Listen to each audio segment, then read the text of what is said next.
Hello friends, welcome to all on our YouTube channel Math Idea by Seema Sharma. So yesterday we had discussed about the relations and its type, and today we are going to start functions and its types. So firstly we will discuss what are functions. Let x and y be two non-empty sets.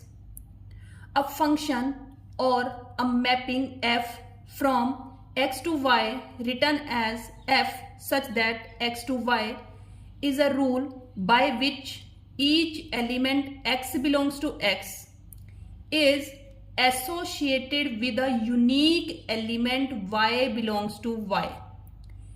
Here the main condition is that unique element y belongs to y. Y is known as image of x and x is known as pre-image of y.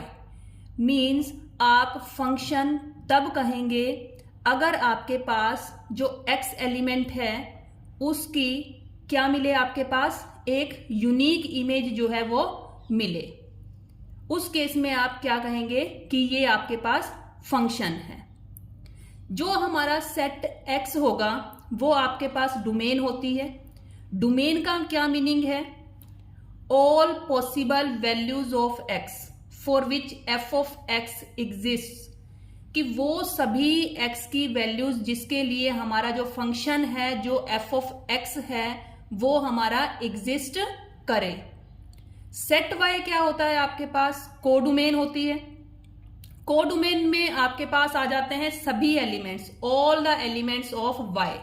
जैसे आपके पास ये नीचे given है, ये सभी elements हैं y के. जो भी y के एलिमेंट्स होंगे वो आपके पास क्या आ जाएगी? कोडोमेन. और जो भी आपके पास x के एलिमेंट्स हैं वो आपके पास क्या होगी? डोमेन.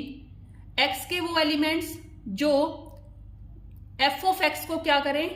एग्जिस्ट करने में हेल्प करें, फंक्शन को एग्जिस्ट करने में हेल्प करेंगे. और जो रेंज होती है वो क्या होगी? All possible values of function f of x that is set of all images of x.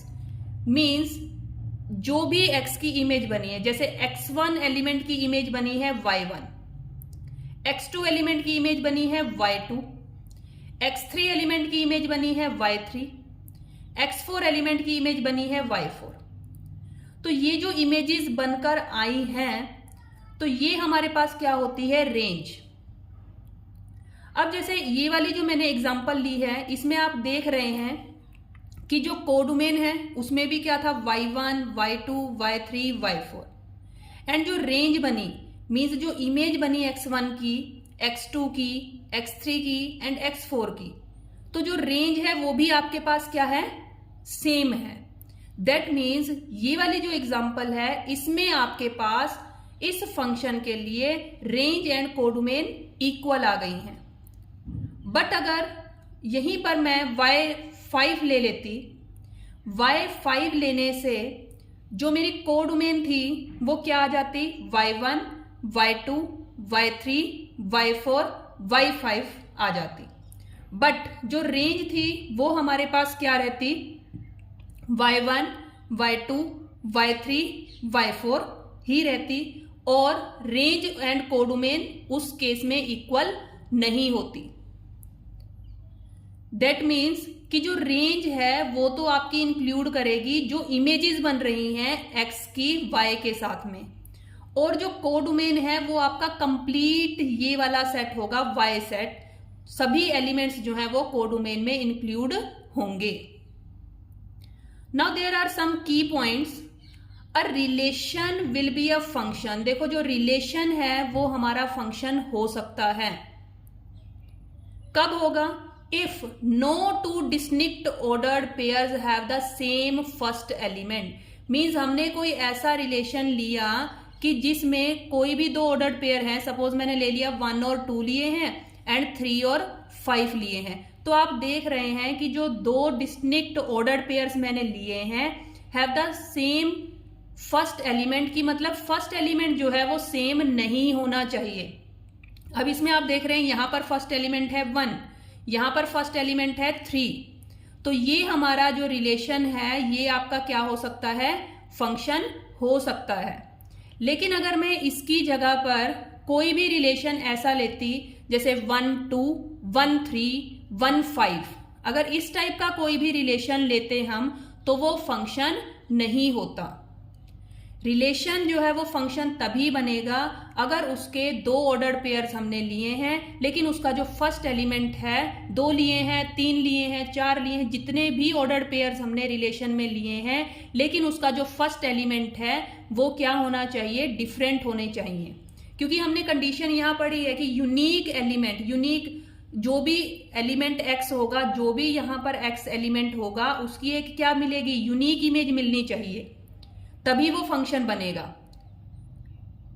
इस एलिमेंट की क्या होनी चाहिए, एसोसिएटेड होना चाहिए वो यूनिक एलिमेंट y के साथ में, तभी वो हमारे पास क्या बनता है, फंक्शन बनता है। तो अगर हमारे पास यहां पर सेम एलिमेंट आ जाएंगे किसी भी 2 ऑर्डर्ड पेयर्स में, तो वो आपके पास फंक्शन नहीं बनेगा। Every function is a relation, her function जो भी बना है वो हमेशा रिलेशन होगा, लेकिन ये कोई जरूरी नहीं है कि हर रिलेशन जो है वो फंक्शन हो। अब आपके पास number of functions find out करने आते हैं कि नंबर ऑफ फंक्शंस क्या हो सकते हैं सेट ए से सेट बी तक। तो वो क्या होंगे आपके पास, number of elements in B raise to power number of elements in A. ये आपके पास डायरेक्ट फॉर्मूला है number of functions find out करने का, जैसे हमने last time number of subsets find out करने का किया था 2 की power n, number of relations find out करने के लिए किया था हमने। उसी टाइप से आपके पास नंबर ऑफ फंक्शंस भी फाइंड आउट करने के लिए आ सकता है। तो number of functions find out करने के लिए अगर a में एलिमेंट m है, b में एलिमेंट n है, तो पहले हम b के एलिमेंट्स लेंगे n raise to power m। तो ये आपके पास डायरेक्ट फॉर्मूला है number of functions find out करने के लिए। Now next is types of functions. कौन कौन सी टाइप्स होती हैं फंक्शंस की।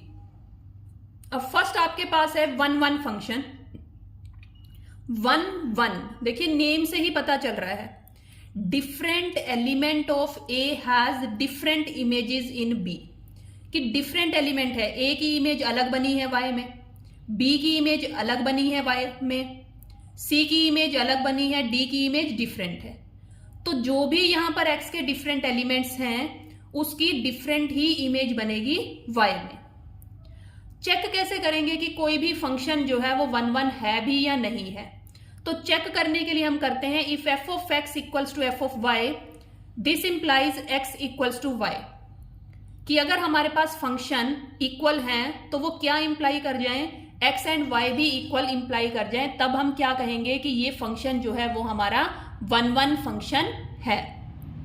सेकेंडली आपके पास क्या आता है और क्या कंडीशन है, हम ग्राफ से भी पता कर सकते हैं कि जो हमारा फंक्शन है वो 1 1 फंक्शन है या नहीं है। तो उसको चेक करने के लिए हम क्या करेंगे, if and only if no line parallel to x axis meets the graph of the function at more than 1 point, कि ग्राफ में कोई भी line parallel to x axis ऐसी एग्जिस्ट ना करे कि जो एक से ज्यादा पॉइंट पर उसको कट करे, तब भी हम क्या कहेंगे कि जो हमारा फंक्शन है वो 1 1 फंक्शन है। मेनली कंडीशन यही है कि एक यूनिक इमेज मिलनी चाहिए, जैसे ए की इमेज 1 मिली, अब हमें ये नहीं है कि ए की इमेज 2 भी है, नहीं, ए की एक यूनिक इमेज मिल रही है, बी की एक अलग से यूनिक इमेज मिल रही है, सी की अलग से 3 एज अ यूनिक इमेज मिल रही है, डी की एज अ यूनिक इमेज 4 मिल रही है। तो ये वाला जो फंक्शन है ये हमारा क्या हो जाएगा, 1 1 फंक्शन हो जाएगा। अब नेक्स्ट हमारे पास नोट है कि द नंबर ऑफ 1 1 फंक्शंस। अब पीछे हमने पढ़ा था नंबर ऑफ फंक्शंस, कि number of functions find out करेंगे तो डायरेक्ट फॉर्मूला था। अब आपके पास number of 1 1 functions find out करने के लिए भी आपके पास डायरेक्ट फॉर्मूला है। अगर हम ए से बी तक मैपिंग जा रही है तो हम क्या लगाएंगे, अगर number of elements in b ज्यादा है number of elements in a से, बी में एलिमेंट्स ज्यादा हैं, तो आप क्या करेंगे, परमुटेशंस लगाएंगे, number of elements in B number of elements in A, तो डायरेक्ट आपके पास फॉर्मूला है। अदरवाइज क्या हो जाएगा, 0, मींस कोई भी 1 1 फंक्शन जो है वो नहीं बनेगा। मीन्स अगर आपके पास नंबर ऑफ एलिमेंट्स इन ए ज्यादा हो जाते हैं और number of elements in b जो है वो कम होते हैं, तो उस केस में तो कोई 1 1 फंक्शन बनेगा ही नहीं। क्यों नहीं बनेगा? Because each element in x has unique image होनी चाहिए, और वो यूनिक इमेज मिलेगी नहीं, क्योंकि इसमें मान लो कम एलिमेंट्स हैं, इसमें आपके पास ज्यादा एलिमेंट्स हैं, तो कम से कम एक एलिमेंट ऐसा बच जाएगा जिसकी यूनिक इमेज नहीं मिल पाएगी। तो उस केस में हमारे पास क्या हो जाएगा, नंबर ऑफ जो 1 1 फंक्शंस हैं वो 0 हो जाएंगे। नेक्स्ट आपके पास आता है, अब देखो नेम से आप रख सकते हैं कि 1 1 की इधर भी 1 और इधर भी 1, यूनिक इमेज। अब नेक्स्ट आ जाता है जैसे मैनी वन फंक्शन। अब मैनी वन फंक्शन में क्या होता है, इफ 2 और more elements of the set a have the same image in b.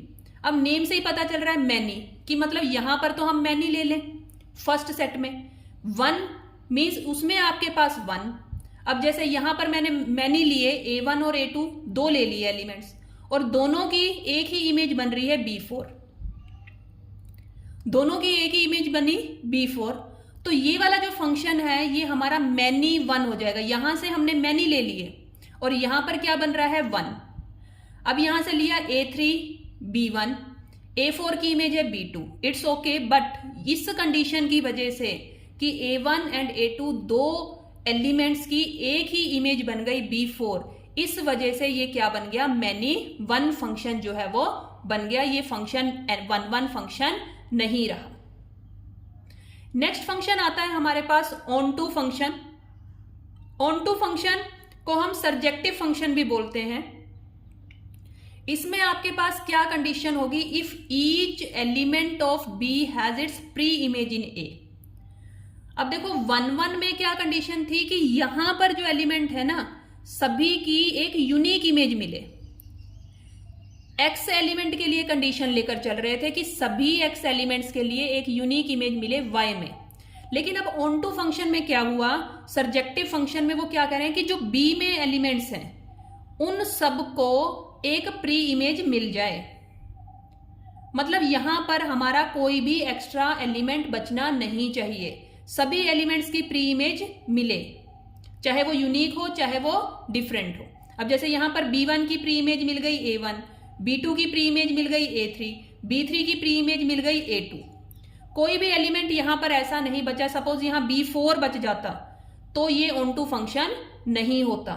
अगर यहां पर और एक्स्ट्रा एलिमेंट्स होते B4 B5 और उनकी इमेज यहां नहीं बन पाती तो वो ऑन टू फंक्शन नहीं बनता।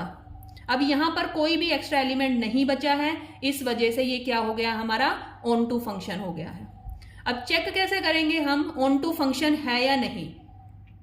चेक करने के लिए हमारे पास एक ही कंडीशन है, अगर range of function and codomain of function equal आ जाए, क्योंकि ये वाला सेट हमारा क्या होता है, कोडोमेन होती है,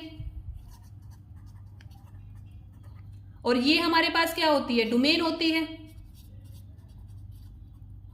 और जो इनकी इमेजेस बनी है वो हमारे पास क्या होंगी, रेंज होंगी। तो अगर रेंज एंड कोडोमेन इक्वल आ जाते हैं तो उस केस में हम क्या कहेंगे कि जो फंक्शन है वो हमारा क्या होगा, ऑन टू फंक्शन होगा। अब इसमें अगर हम देखें कोडोमेन तो ये वाला बी सेट ही होता है, B1 B2 B3। इमेजेस बनी है, A1 की इमेज बनी B1, A2 की इमेज बनी B3, A3 की इमेज बनी B2। तो जो रेंज का सेट आया है वो भी हमारा क्या आया है, सेम सेट आया है एज अ बी। तो ये हमारे पास क्या हो जाएगी, कोडोमेन और रेंज दोनों इक्वल हो गई, तो इसलिए हम क्या कह देंगे कि ये ऑन टू फंक्शन है। अब देखो कुछ डायरेक्ट रिजल्ट्स हैं आपके पास। Any polynomial function of odd degree is always onto. कोई भी पोलिनोमियल फंक्शन हो ऑड डिग्री मीन जिसकी डिग्री 1 हो 3 हो 5 हो तो वो हमेशा ऑन टू फंक्शन होगा। अगर आपको number of onto function find out करने हैं और ए सेट में नंबर ऑफ एलिमेंट्स हैं n, बी सेट में नंबर ऑफ एलिमेंट्स हैं 2 and you want to find number of onto function, तो आप क्या करेंगे, 2 की पावर n माइनस 2। डायरेक्ट आपके पास रिजल्ट है 2 की पावर n लगाएंगे, जितने नंबर ऑफ एलिमेंट्स किसमें है, a में, माइनस कर देंगे 2 तो आपके पास number of onto functions आ जाएंगे।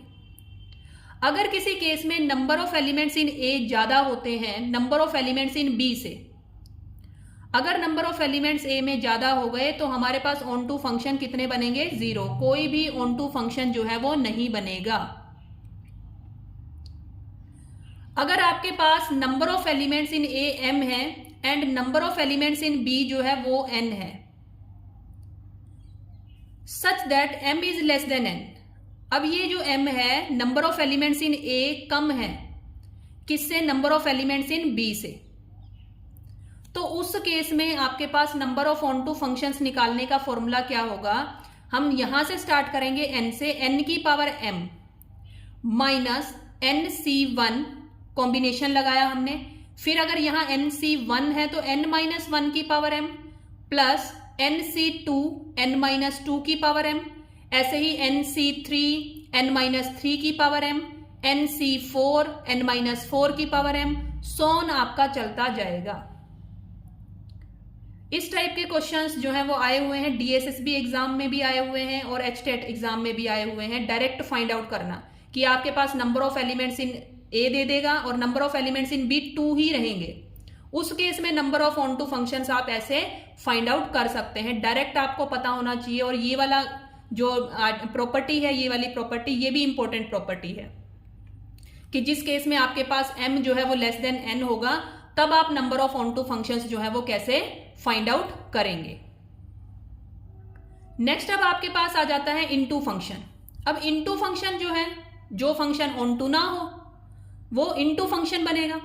If there exist at least 1 element in b, मतलब यहां पर कम से कम बी सेट में आपका एक एलिमेंट ऐसा बच जाए जिसकी प्री इमेज ना मिले। No pre image in A, that is F is such that A से बी तक आपने एक कोई फंक्शन लिया था, तो यहां पर अगर एक्स्ट्रा एलिमेंट्स बच जाते हैं तो उस केस में आप क्या कहेंगे कि ये जो फंक्शन है वो आपका इनटू फंक्शन है, ऑन टू फंक्शन नहीं बना ये। नाउ सम प्रॉपर्टीज आर कि अगर हमारा फंक्शन 1 1 भी है और ऑन टू भी है, दोनों बन जाता है, तो हम उसको क्या बोल देते हैं? Bijective function. अगर सिर्फ ऑन टू था तो उसको हम बोलते थे सरजेक्टिव फंक्शन। अगर 1 1 भी बन गया और ऑन टू भी बन गया तो ये क्या बन जाएगा? हमारा बाइजेक्टिव फंक्शन। अगर अब हमारे पास फंक्शन लिया है हमने मैपिंग ए से बी तक, इज बाइजेक्टिव है अगर ये, then a and b have the same number of elements. अब देखो 1 1 एंड ऑन टू होने के लिए सेम नंबर ऑफ एलिमेंट्स होने जरूरी हैं। अगर सेम नंबर ऑफ एलिमेंट्स नहीं होंगे तो ये एक्स्ट्रा बच जाएंगे यहां पर। अब देखो यहां पर 4 एलिमेंट्स थे, यहां पर 3 एलिमेंट्स थे। अगर सेम नंबर ऑफ एलिमेंट्स होंगे ही नहीं तो वो 1 1 भी नहीं बनेगा और आपके पास ऑन टू भी नहीं बन पाएगा। तो बाइजेक्टिव फंक्शन होने के लिए ये कंडीशन जरूरी है कि दोनों सेट्स में नंबर ऑफ एलिमेंट्स इक्वल होने चाहिए। अब नेक्स्ट आपके पास आता है, अगर हमने अब इक्वल ले लिए हैं, number of elements in a, number of elements in b equal ले लिए हैं, तो नंबर ऑफ बाइजेक्टिव मैप कितने बनेंगे? नंबर ऑफ बाइजेक्टिव जो फंक्शंस हैं मैप कितने बनकर तैयार हो जाएंगे? वो हमारे पास होंगे m factorial equals to. Direct आपको पता होना चाहिए कि number of elements in a, number of elements in b अगर 5 दे दिए तो आप क्या लिखेंगे? नंबर ऑफ बाइजेक्टिव मैप क्या हो जाएंगे? 5 फैक्टोरियल। नेक्स्ट अब आपके पास है कंपोजिशन ऑफ फंक्शंस। अब कंपोजिशन क्या है? मींस दो फंक्शंस की कंपोजिशन, कि दो हमने फंक्शन लिए, एक फंक्शन f लिया, एक फंक्शन g लिया a से b तक और ये b से c तक, तो जो कंपोजिशन बनी g ऑफ f। अब देखो g ऑफ f बन रही है तो मैपिंग कहां से कहां तक हो जाएगी? आपकी a से लेकर c तक मैपिंग होगी। और वो कैसे डिफाइंड होती है? g of fx which is equals to g of fx for all x belongs to c। अब आप देख रहे हैं g of f not equals to f of g, कि जो g ऑफ f है वो equals to f of g नहीं है। मींस एक कंपोजिशन हमने g ऑफ f ली और दूसरी कंपोजिशन f ऑफ g ली, तो वो इक्वल नहीं होगी कभी भी। और g ऑफ f जो है वो तभी डिफाइंड होगी अगर f of x is an element of domain of g, कि अगर जो f ऑफ x जो है वो एक एलिमेंट होगा किसमें? डोमेन में। g की डोमेन में अगर f of x element exist करता है, उसी केस में g ऑफ f जो है वो डिफाइंड होगा, अदरवाइज ये डिफाइंड नहीं होगा। नाउ नेक्स्ट जो मेन क्वेश्चन आपके एग्जाम्स में आते हैं वो डोमेन ऑफ द फंक्शन से आते हैं कि हमें डोमेन फाइंड आउट करनी है किसी भी फंक्शन की। तो मेनली डोमेन फाइंड आउट करने के लिए अब हमने देखिए हम ट्रिक से करते हैं। जैसे मेनली 3 टाइप्स के फंक्शन होते हैं, मैंने आपसे डिस्कस किया है कि जैसे ट्रिक हम कैसे यूज कर सकते हैं। लाइक से डिसलाइक, एल से लोगरिथमिक फंक्शन बनेगा, एस से स्क्वायर रूट फंक्शन बनेगा, डी से आपके पास डिनोमिनेटर की जिसमें आपके पास डिनोमिनेटर हो। अब देखो अगर हमारे पास लोगरिथमिक फंक्शन है log x, तो अगर ये log के साथ में कोई भी फंक्शन हो तो वो हमेशा पॉजिटिव होता है। स्क्वायर रूट फंक्शन है, स्क्वायर रूट जो फंक्शन है वो पॉजिटिव भी होगा और इक्वल्स टू 0 भी हो सकता है। तो हमने लगा दिया x greater than and equals to 0। But अगर ये स्क्वायर रूट फंक्शन डिनोमिनेटर में आ जाता है तो हम क्या लेकर चलेंगे, just x greater then 0, because denominator में इक्वल्स टू 0 हम यूज नहीं करेंगे। इसी टाइप से डिनोमिनेटर टाइप का क्वेश्चन है तो आप क्या देखेंगे कि जो डिनोमिनेटर है वो नॉट इक्वल्स टू 0 होना चाहिए। तो मेनली 3 टाइप्स के क्वेश्चंस जो हैं वो आते हैं डोमेन में, logarithmic, square root and with denominator. और इनका कॉम्बिनेशन भी हो सकता है कि एक क्वेश्चन में इनका log भी दे दे और वो डिनोमिनेटर टाइप भी दे दे, स्क्वायर रूट भी दे दे और डिनोमिनेटर भी दे दे, कॉम्बिनेशन भी आ सकता है इनका। अब हमने कुछ एग्जांपल्स लिए हैं जिनकी हमें क्या फाइंड आउट करनी है, डोमेन जो है वो फाइंड आउट करनी है। कैसे फाइंड आउट करेंगे डोमेन?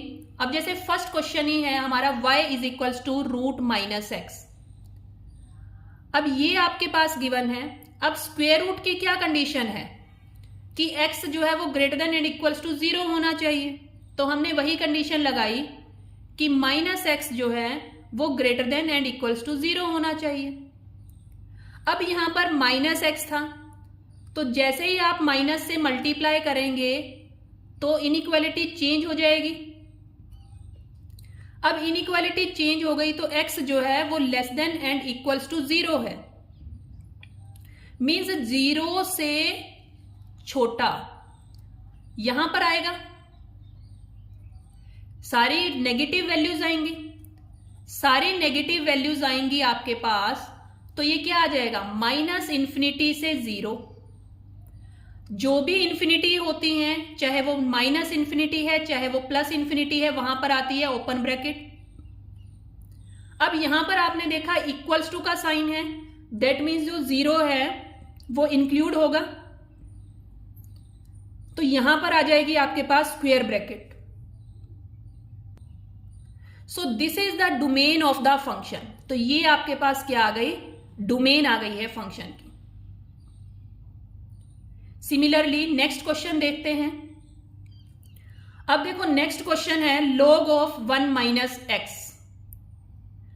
log की कंडीशन क्या है आपके पास कि जो फंक्शन होगा log x में वहां पर x ग्रेटर देन 0 होना चाहिए। तो हम पहले log वाले फंक्शन को सॉल्व करते हैं कि 1 माइनस एक्स ग्रेटर देन 0 होना चाहिए।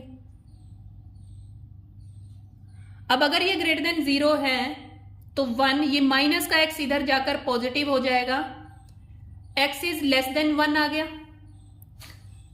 That is x less than 1। अब 1 से छोटा, अब जैसे हमने यहां पर 0 से छोटा लिया था वैसे ही x is less then 1, smaller than 1 आपके पास क्या बनेगा, माइनस इन्फिनिटी टू 1। यहां पर आपकी ओपन ब्रैकेट आएगी। अब यहां पर 1 के पास इक्वल्स टू नहीं है, इक्वल्स टू नहीं है तो आपके पास यहां पर भी ओपन ब्रैकेट आएगी। अब नेक्स्ट आपके पास आता है square root function. Square root में क्या होगा, x square minus 1। Square root में हमने देखा कि x जो है वो greater than and equals to 0 होना चाहिए, तो यहां पर लेंगे हम x square minus 1 greater than and equals to 0। अब अगर हम इसको सॉल्व करते हैं a square minus b square की आइडेंटिटी से, तो ये बनेगा a plus B, A minus b greater than and equals to 0। अब आप देख रहे हैं कि यहां पर एक वैल्यू तो आएगी -1 और एक वैल्यू आएगी आपके पास +1। तो हमने यहां पर नंबर लाइन बनाई, एक वैल्यू आपके पास आई -1, एक वैल्यू आपके पास आई +1। अब आपने देखा अगर हम -1 से सपोज मैं -2 पुट करती हूं, यहां पर -2 पुट करेंगे नेगेटिव आएगा, यहां पर -2 पुट करेंगे तो भी नेगेटिव आएगा और नेगेटिव नेगेटिव पॉजिटिव बन जाएगा। तो यहां पर हम लगा देते हैं प्लस का साइन। -1 से 1 दैट मीन्स मैं वैल्यू ले रही हूं 0, यहां पर वैल्यू ली 0, 0 + 1 1, 0 - 1 -1, तो यहां पर आएगी आपके पास वैल्यू नेगेटिव। फिर 1 से ग्रेटर लगाया आपने, सपोज 2 ले लिया, 2 + 1 3 पॉजिटिव, 2 - 1 1 दैट मीन्स पॉजिटिव। तो यहां पर भी आपके पास वैल्यू आएगी पॉजिटिव। अब हमें जो वैल्यू चाहिए थी, ये कंप्लीट वैल्यू हमें पॉजिटिव चाहिए थी। तो पॉजिटिव हमारा एक तो यहां से यहां तक आ रहा है,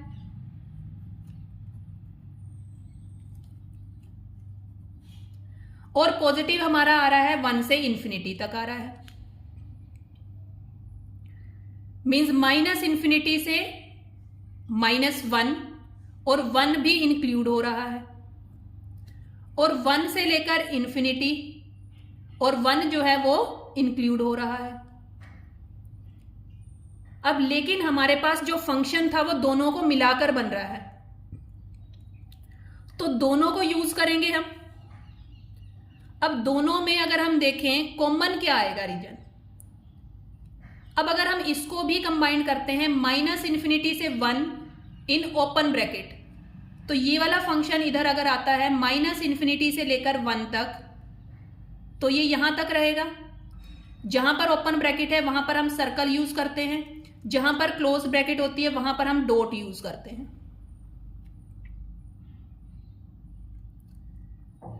अब -∞ से 1 आपका ये बन गया, लेकिन जो पोर्शन कॉमन आ रहा है, कॉमन पोर्शन आया है हमारा ये वाला जस्ट,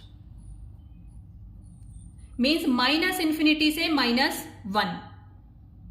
तो आपके पास जो डोमेन है वो क्या आ जाएगी, जो कॉमन पोर्शन आया है दोनों को कंबाइन करने पर, -∞ से -1 विद क्लोज्ड ब्रैकेट। तो आपको इस टाइप से डोमेन जो है वो फाइंड आउट करनी होती है। Now our next question is we have to find the domain log 2x + 3 and x² + 3x + 2। अब देखो इसमें भी आपके पास कॉम्बिनेशन दे दिया, log फंक्शन भी दिया है एंड डिनोमिनेटर भी दे दिया। तो हम वही कंडीशन लगाएंगे जो हमने पीछे स्टडी की है कि अगर डिनोमिनेटर है x² + 3x + 2, ये नॉट इक्वल्स टू 0 होना चाहिए आपके पास। अब ये नॉट इक्वल्स टू 0 है, इसके फैक्टर्स बनाएंगे x² + 2x + x + 2 not equals to 0, x + 2 + 1 x + 2 not equals to 0, x + 1 and x + 2 not equals to 0, that means x not equals to -1 and x not equals to -2।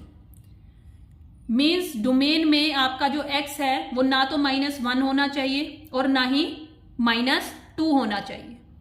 अब हम देखते हैं logarithmic function को।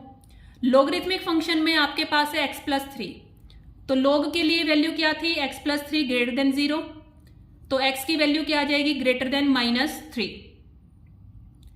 अब अगर हम देखें, देखो x की वैल्यू -3 से ग्रेटर होनी चाहिए। -3 से ग्रेटर का क्या मीनिंग है, -3 यहां -∞ और यहां पर +∞। तो आप क्या करेंगे, -∞ एंड +∞, हमें तो ग्रेटर देन चाहिए -3 से, तो ग्रेटर देन यहां से यहां तक आएगा +∞ की तरफ। +∞ है तो आपके पास -3 टू इन्फिनिटी बन जाएगी, ओपन ब्रैकेट रहेगी बिकॉज यहां पर इक्वल्स टू नहीं है, और -1 एंड -2 हमें इंक्लूड नहीं करने हैं। बट अगर आप देखें -3 से प्लस इन्फिनिटी अगर आप जाएंगे तो -1 एंड -2 भी आएंगे। तो आप डोमेन कैसे लिखेंगे? यहां पर डोमेन आप लिख देंगे कि -3 से इन्फिनिटी तो लेंगे, लेकिन उसमें से आप -1 वैल्यू को और -2 वैल्यू को क्या कर देंगे? आप माइनस कर देंगे, डिडक्ट कर देंगे। और ये ध्यान रखना, देखो -1, -2 मैंने करली ब्रैकेट्स में लिखा है, मैंने इसको ऑर्डर्ड पेयर में नहीं लिखा। करली ब्रैकेट में लिखने का क्या मीनिंग है कि just -1 value and just -2 value he deducted होंगी, वही वैल्यूज हम रिमूव करेंगे। अगर मैं इन्हीं को ही ओपन ब्रैकेट में लिखती तो उसका मीनिंग क्या था कि -1 और -2 के बीच की जो वैल्यूज है, इन बिटवीन -1 एंड -2 वैल्यूज। तो ये भी आपको ध्यान में रखना है कि आप कैसे लिखें। अब यहां पर इक्वल्स टू नहीं था तो मैंने यहां ओपन ब्रैकेट लगाई है, अगर यहां पर इक्वल्स टू होता तो यहां पर मैं क्लोज्ड ब्रैकेट लगाती, यहां पर भी फिर आपकी क्लोज्ड ब्रैकेट आती। Now next question is function is given to you 2 raised to power x plus 2 raised to power y equals to 2। अब ये वाला जो फंक्शन है इसको फाइंड आउट करने के लिए आपके पास डायरेक्ट ट्रिक है। डायरेक्ट ट्रिक क्या कहती है कि अगर आपके पास a raised to power x है plus a raised to power f of x लिख लो, या फिर बिकॉज जो y है वो f of x ही होता है, इज इक्वल्स टू a है, तो आपके पास डायरेक्ट इसकी डोमेन जो है वो आप लिख सकते हैं। इसकी जो डायरेक्ट डोमेन होगी वो -∞ से 1 तक हो जाएगी, -∞ टू 1। ये आपके पास डायरेक्ट ट्रिक है। कोई भी क्वेश्चन आ जाए इस टाइप का तो आप डायरेक्ट जो है वो -∞ से 1 तक आप इसकी डोमेन को लिख सकते हैं। अब हम देखते हैं कि ये आई कैसे डोमेन। अब देखो 2 की पावर x प्लस 2 की power y is equals to 2 आपके पास फंक्शन गिवन है, तो आप क्या लेकर चलेंगे? 2 की पावर y ले लेंगे यहां पर, इज इक्वल्स टू 2 माइनस 2 की power x, taking log 2 on both sides, log 2 लेकर चलेंगे 2 की पावर y, यहां पर भी log 2 ले लेंगे विद बेस 2 माइनस 2 की पावर x। अब उसके बाद यहां पर आ जाएगा आपके पास y equals to log 2 minus 2 की पावर x। ठीक है, अब नेक्स्ट आपके पास log के लिए क्या कंडीशन होती है? मीन्स हमने इसको किस फॉर्म में बनाया? फंक्शन की फॉर्म में बना लिया डायरेक्ट, जैसे y is equals to log x होता है, तो उस फंक्शन की फॉर्म में आपने बनाया। अब ये बन चुका है, वही कंडीशन कि log जो फंक्शन होगा 2 माइनस 2 की पावर x वो आपके पास ग्रेटर देन 0 रहेगा। अब वो ग्रेटर देन 0 है तो जो 2 है वो ग्रेटर देन 2 की पावर x आ जाएगा। अगेन log लेंगे आप, log 2 is greater than log 2 की power x, log 2 with base 2 क्या हो जाएगा आपके पास? 1 is greater than x only. अब जो x की वैल्यू है वो 1 से क्या आ गई? स्मॉलर आ गई। अगर 1 से स्मॉलर आ गई तो आपके पास डोमेन क्या आ जाएगी? -∞ टू 1। यहां पर इक्वल्स टू का साइन नहीं है तो ओपन ब्रैकेट लगेगी, इन्फिनिटी के साथ तो हमेशा ओपन ब्रैकेट आती ही है। Now move on next question. Next question is cos inverse x upon x in greatest integer function. तो इसमें देखो इनवर्स फंक्शन आ गया है। इनवर्स फंक्शन को हम f of x को लिख सकते हैं y is equals to cos inverse x upon greatest integer function x। अब यहां पर cos इनवर्स x है, यहां पर आ जाएगा cos y is equals to x upon greatest integer function x। Now we all know that जो cos y है वो किसके बीच में लाई करता है? 1 एंड -1 के बीच में लाई करता है। अगर ये cos y 1 और -1 के बीच में लाई करेगा तो x upon greatest integer function x भी 1 और -1 के बीच में लाई कर जाएगा। अब उसके बाद में हम क्या देखेंगे, वही कंडीशन लगाएंगे। अब यहां पर क्या आ चुका है, डिनोमिनेटर आ चुका है। डिनोमिनेटर के लिए कंडीशन क्या होती थी कि जो डिनोमिनेटर है वो इक्वल्स टू 0 नहीं होना चाहिए। अब अगर ये इक्वल्स टू 0 नहीं होगा, ये greatest integer function equals to 0 नहीं होना चाहिए, दैट मीन्स जो x है वो किससे बिलोंग नहीं करता हुआ होना चाहिए, 0,1 के बीच में जो है वो जितनी भी वैल्यूज आ रही हैं वो नहीं होना चाहिए। क्यों? ग्रेटेस्ट इंटीजर फंक्शन के लिए कंडीशन क्या होती है, अगर हम 0.1 लेंगे, 0.2, 0.3, 0.4 कुछ भी वैल्यूज लें इस टाइप की, 0 पॉइंट समथिंग अगर कोई भी वैल्यू लेंगे तो वो हमेशा हमें आंसर क्या देगा, 0।